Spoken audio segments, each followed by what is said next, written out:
안녕하세요. 책 읽어주는 승무원이에요. 오늘은 세계 3대 불륜 소설 중 하나인 주홍글자를 들고 왔습니다. 그럼 시작해 볼게요. 내 머릿속에 주홍글씨로 낙인이 찍힌 소설. 물론 한국에는 주홍글자, 주홍글씨 두 가지 모두로 번역이 나와 있다.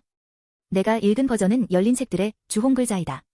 읽게 된 계기는 마담 보바리를 읽고 나서 다른 사람의 리뷰를 찾아보면서다. 세계 3대, 4대, 5대 불륜 소설이 언급되어 있었다. 첫 번째 책은 예견하다시피 톨스토이의 안나 카레니나이다. 둘째가 마담 보바리. 문제는 3대, 4대가 문제다. 찾아보는 웹사이트별로 차이가 있다. 주로 나다니엘 호손의 주홍글자, 서머신 몸의 인생의 베일, 테오도르 폰타네의 에피 브리스트가 언급된다. 나는 호손의 주홍글자에 손을 들어주었다. 이유는 아주 어릴 적에 당시 리즈 시절이었던 데미 무어가 영화 주홍글씨의 주연을 맡았던 것을 기억하고 있었기 때문이다.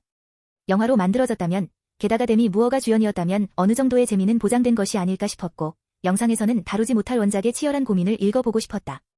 책은 헤스터 프린이라는 여인이가 태어난 아이를 품에 안고 형장으로 향하는 장면으로 시작한다. 헤스터 프린은 결혼을 했음에도 불구하고 다른 남자와의 사이에서 아이를 가진 죄를 지었다. 헤스터 프린에게는 평생의 일하고 새겨진 주홍글자를 가슴에 달고 다녀야 하는 형벌이 내려진다. 그 시작은 사람들이 모이는 광장에서 주홍글자를 달고 30분 동안 서 있는 것이다. 당시 17세기 말에는 여러 가지 처벌들이 있었지만 사람들에게 수치심과 모욕감을 받는 것도 큰 형벌이었다고 한다. 물론 소설적 가정인지 현실도 그랬는지는 책만으로는 명확하지가 않다. 헤스터 프린은 끝까지 자신의 정부를 끝내 발설하지 않고 홀로 주홍글자를 달고 다니기로 결정한다.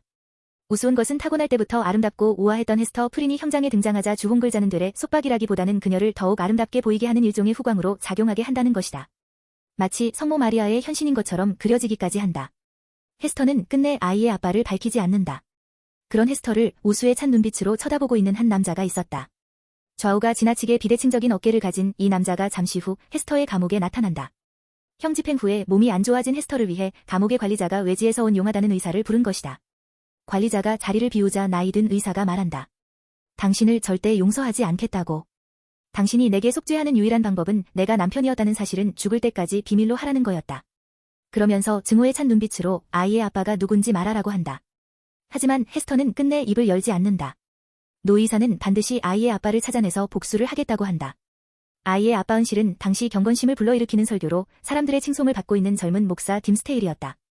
목사는 헤스터의 비호 뒤에 숨어서 헤스터의 형이 집행되는 것을 총독과 늙은 목사와 같이 지켜보았다. 그때부터 딤스테일은 극심한 죄책감에 사로잡힌다. 그렇지만 그 죄책감으로 인해 극도로 예민해지고 민감해진 설교는 지켜보는 사람들을 신앙심에 적게 만들어 젊은 목사에 대한 찬사는 갈수록 높아진다. 원체부터 허약한 몸을 타고난 딤스테일은 죄의식으로 인하여 갈수록 몸이 쇠약해진다.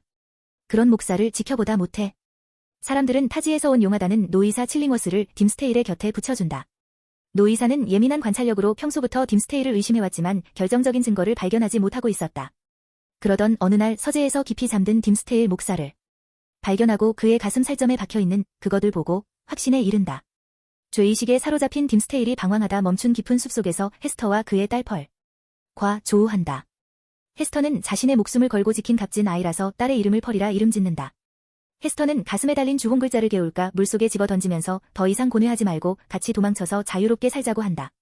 평생을 기독교 교리에 헌신하던 딤스테일에게 헤스터의 제안은 전혀 생각지도 못한 제안이었고 수락한다.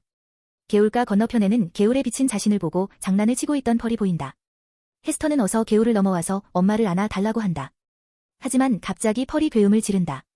헤스터는 펄을 진정시키기 위해 물속에 집어던진 주홍글자를 다시 가슴에 단다. 그제서야 펄이 개울을 건너 그들에게 넘어온다. 부정을 주체하지 못하고 딤스테일이 펄의 이마에 키스를 한다. 하지만 펄은 끔찍한 표정을 지으면서 개울가로 달려가 이마를 숱하게 씻어낸다. 과연 그들은 도망을 가서 행복하게 살았을까요? 아니면 죄에 대한 형벌을 받게 될까요? 결말은 책에서 확인해 보시기 바랍니다. 별표.